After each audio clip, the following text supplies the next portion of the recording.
Everyone, welcome back to my channel. So आज हम Instagram course की वीडियो की बात करने वाले हैं। पिछले वीडियो में मैंने आपको बताया था कि आप इंस्टाग्राम की प्रोफाइल पिक्चर किस तरह से बना सकते हैं with the help of one website. आज हम आपको बताएंगे कि आप अपना जो इंस्टाग्राम अकाउंट का बायो है वो किस तरह से आप लिखें जिससे कि आपका पेज सर्च में भी शो कर सकता है और जो भी आपकी प्रोफाइल ओपन करता है तो वो प्रोफाइल देखने में एक प्रोफेशनल लगे और एक अट्रैक्टिव लगे। किस तरह से आपको लिखना है। हम सारे एक एक करके from starting like from name वहाँ से लेके हम सारी चीज़ें आपको स्टेप बाय स्टेप बताएंगे कि क्या क्या चीज़ें हमें इंक्लूड करनी चाहिए फॉर सर्च, क्या क्या चीज़ें हमें एक्स्ट्रा ऐड करनी चाहिए to make your bio more attractive. सबसे पहले हम बात करेंगे अपने यूज़र, जो हमारा नेम होगा। एक हमारा होता है नेम एंड दूसरा होता है यूज़र नेम। अब दोनों में डिफरेंस क्या है?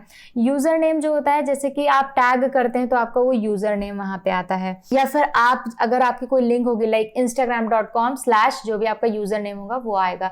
तो इस तरह से आता है नेम। जो भी आपके टॉप प्रोफाइल पिक्चर होती है उसके जो नीचे दिखता है ये हमारा नेम होता है।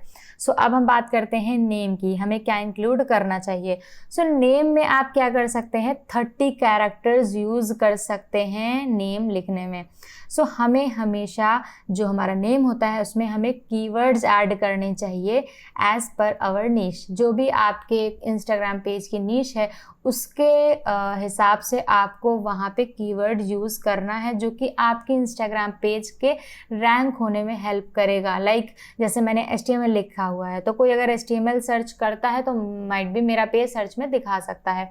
इस तरह से आप अगर स्टाइल का कुछ रिलेटेड या फिर कोई भी फैशन या कुछ भी आपका नीश होता है उससे रिलेटेड आप डालते हैं तो अगर कोई सर्च करता है तो आपका पेज वहाँ पे शो कर सकता है। ये सर्च के लिए हेल्प करता है, इसीलिए हमें वैसे कीवर्ड यूज़ करने चाहिए हमारे नेम में।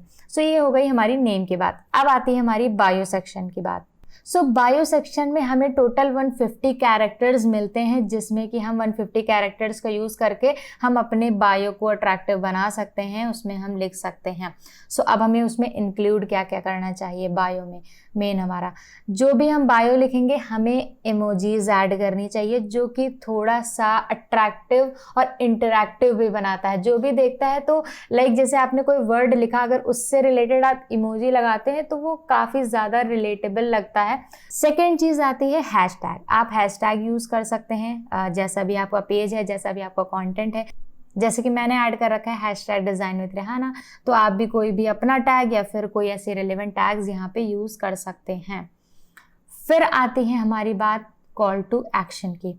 अब कॉल टू एक्शन जैसे कि आपको अगर आपका प्रोफेशनल इंस्टाग्राम पेज है, प्रोफेशनल पेज है जिसमें कि बिजनेस कैटेगरी है या फिर क्रिएटर कैटेगरी है, अगर आपको नहीं पता है कि कैसे क्रिएट करना है वो भी मैंने बता रखा है, आपको लिंक आई बटन में मिल जाएगी तो आपको दोनों में डिफरेंस भी पता चल जाएगा।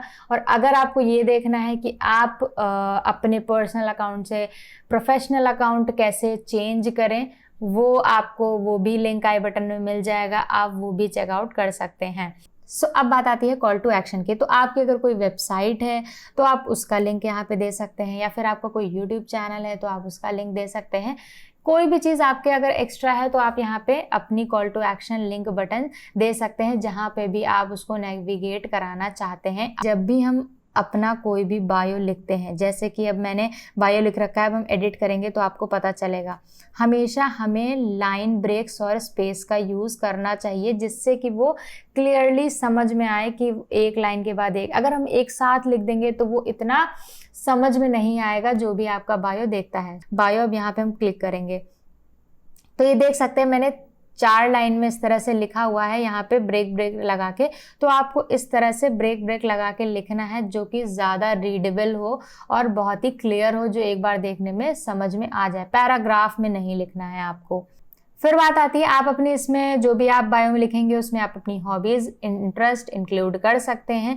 जो भी आपको बहुत ही सिंपल और एकदम वर्ड टू वर्ड लिखना है, डायरेक्ट। मतलब ये नहीं कि कोई पैराग्राफ में आप उसको एक्सप्लेन कर रहे हैं, क्योंकि कोई पढ़ता नहीं है बायो। एक जो वर्ड होते हैं बस उन पर जो भी नज़र डालता है उसको क्लियरली समझ में आ जाए। इस तरह से हमें अपने बायो को बहुत ही छोटा और बहुत ही क्लियर और बहुत ही रीडेबल बनाना रहता है। तो आप इस तरह से कर सकते हैं। होप आपको ये पॉइंट्स बहुत ही यूजफुल रहे होंगे। और हाँ, अगर किसी को प्रॉब्लम हो रही है इंस्टाग्राम बायो लिखने में, एज पर उसके नीश के अकॉर्डिंग। सो आप मुझे इंस्टाग्राम पे फॉलो भी कर सकते हैं और वहाँ पे मुझे डीएम करके हेल्प ले सकते हैं। सो नेक्स्ट वीडियो में हम कवर करने वाले हैं कि आप किस तरह से पोस्ट अपलोड कर सकते हैं या फिर सही तरीका क्या है एक पोस्ट अपलोड करने का, उसमें हमें क्या क्या पॉइंट्स इंक्लूड करने चाहिए जिससे कि वो मैक्सिमम के फीड में दिखे। सो हमारे साथ जुड़े रहें, मिलते हैं नेक्स्ट वीडियो में। Till then bye bye guys, take care.